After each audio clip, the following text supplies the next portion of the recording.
Hey everyone, Aditi Dubey here. Great to see you all again. Today, we are stepping into a secret war zone, the immune system versus cancer.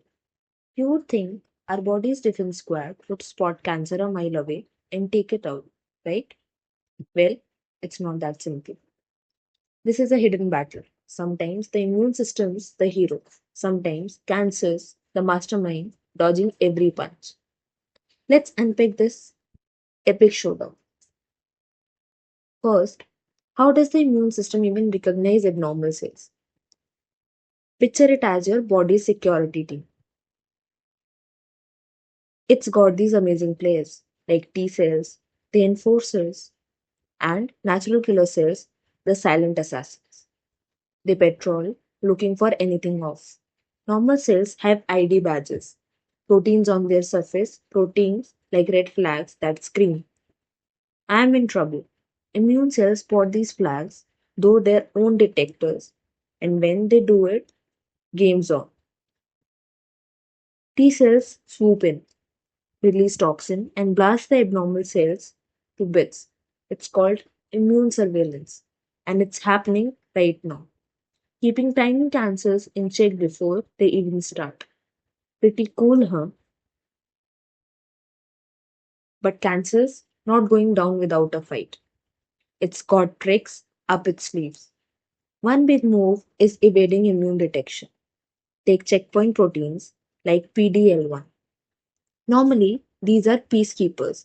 Your immune system uses them to calm down after a job's done, so it doesn't attack healthy cells. Cancer hijacks this. It slaps PDL1 on its surface, waving it like a fake truce flag. When T cells see it, they get a signal. Stand down. Nothing to see here. It's a con cancer's cloaking itself, turning the immune system own brakes against it. Other tricks? It pumps out chemicals to dull immune responses or hides its red flags altogether. It's like a spy slipping through security, and it's maddeningly clever. Here is where hope kicks in. Immunotherapy. If cancer is cheating the immune system, why not flip the script? Immunotherapy is about waking up those sleepy T cells or giving them new tools. Take checkpoint inhibitors, drugs that block PDL1 or its partner, PD1. It's like cutting the brake lines on the cancer's getaway car. Suddenly, the immune system's back in the fight, full throttle. There is also CAR T therapy, where we tweak T cells in the lab to hunt cancer like guided missiles. It's not a cure all yet. Cancer's too slippery, but it's turning the tide, giving us a way to fight back when surgery or chemo aren't enough. It's the immune system unleashed.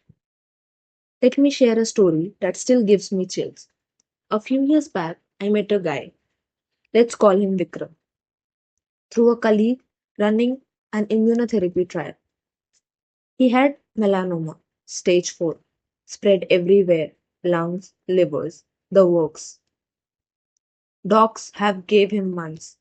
He joined a trial for a PD-1 inhibitor. I saw his scans before tumors lighting up like a city skyline. 6 months later, half those lights were out. A year in, he was hiking again. Hiking. He sent my colleague a photo, grinning on a trail and wrote, Thanks for giving me my life back. I wasn't even on the trial team, but I cried when I saw it. That's what immunotherapy can do. It's not just science, it's people breathing again. This battle is hidden, but it's fierce. Cancer's got its trick, but we are learning to outsmart it. Next time, we'll dig into how cancers rewire its metabolism. Another sneaky move. For now, think of Vikram on that trail. How do we get more wins like that? That's what drives me every day. See you soon.